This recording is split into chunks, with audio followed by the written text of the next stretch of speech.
Oui, je voulais tenter de répondre un peu à ce qui a été dit concernant un volet de notre plan de sauvegarde des services publics locaux qui effectivement donne lieu à un certain nombre d'échanges, et c'est bien normal puisque, comme il a été rappelé, compte tenu du contexte dans lequel nous nous trouvons, nous avons été obligés de construire un plan qui vise d'abord à sauvegarder l'essentiel de notre service public confronté à une situation qui, ça fait mal aux oreilles de l'entendre, mais oui, est inouïe à l'échelle et de notre ville et de notre pays. Donc, dans cette situation, nous avons construit, et nous avons mis plusieurs mois à le construire, ça n'est pas un coup de baguette magique, nous avons construit ce plan en concertation étroite avec les cadres de cette ville, attachés au service public et qui ont échangé avec les 42 élus de la majorité pour construire patiemment, en ayant recours à toutes les ressources de nos imaginations mises ensemble, un plan qui, effectivement, vise à ne pas couper là pour simplement le principe de faire moins bien ce que la contrainte de la baisse des dotations de fonctionnement nous oblige à réagir. Donc nous avons effectivement essayé de construire ce service, ce plan de sauvegarde, sans opposer ni les secteurs ni les territoires les uns avec les autres. Et je voulais effectivement répondre déjà sur ce premier plan. Non, il est inexact de dire que nous abandonnons les quartiers sud en termes de densification de nos services publics. C'est totalement inexact puisque si nous avons effectivement dû fermer plusieurs bibliothèques ou proposons de fermer plusieurs bibliothèques dans un calendrier qui va s'étaler sur 2 ans, c'est en respectant un équilibre géographique et en se rappelant toujours qu'il y aura des bibliothèques de proximité.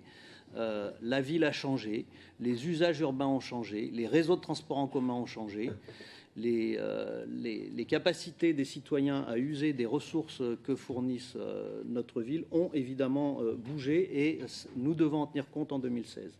Donc il est inexact de dire que nous avons sacrifié les quartiers sud. Je rappelle que la bibliothèque Auclin est concernée, elle n'est pas dans les quartiers sud. La Cité scolaire internationale, qui avait une bibliothèque qui profitait très peu aux Grenoblois, n'est pas dans les quartiers sud non plus.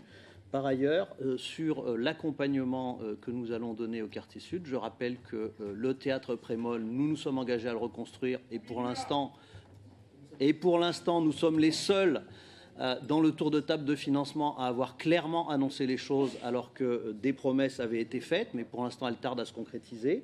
Nous avançons quand même.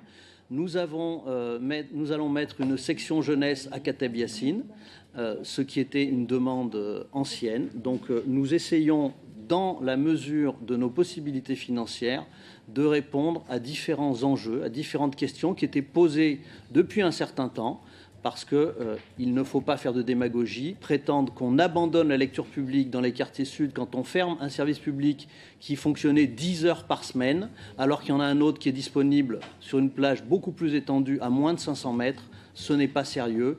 Grenoble restera, et c'est notre fierté aussi, un pôle de lecture publique qui sera très en avance par rapport à la moyenne des villes de la strate, malgré les retards de la métropolisation que nous avons dénoncés antérieurement. Donc nous allons garder ce cap-là. Et enfin, sur la question du pacte culturel avec le gouvernement, il faut rappeler que ce pacte culturel ne concerne a priori que les scènes labellisées.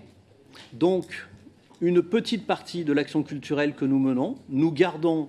Le 3e budget de la ville reste le budget culture, donc il faut arrêter de raconter qu'on sacrifie la culture à Grenoble, c'est totalement faux. Et enfin, je vous pose une autre question, plus politique. Quelle crédibilité a ce gouvernement actuellement en fin de parcours pour signer avec une collectivité un pacte pluriannuel? Vu la crise des finances publiques que nous vivons, nous estimons qu'effectivement d'autres choix sont possibles et nous préférons maîtriser nos choix avec les Grenoblois plutôt que de nous exposer à une discussion avec un gouvernement qui, lui, a fait des choix unilatéraux et les a annoncés le 14 avril 2014, je le rappelle. Merci.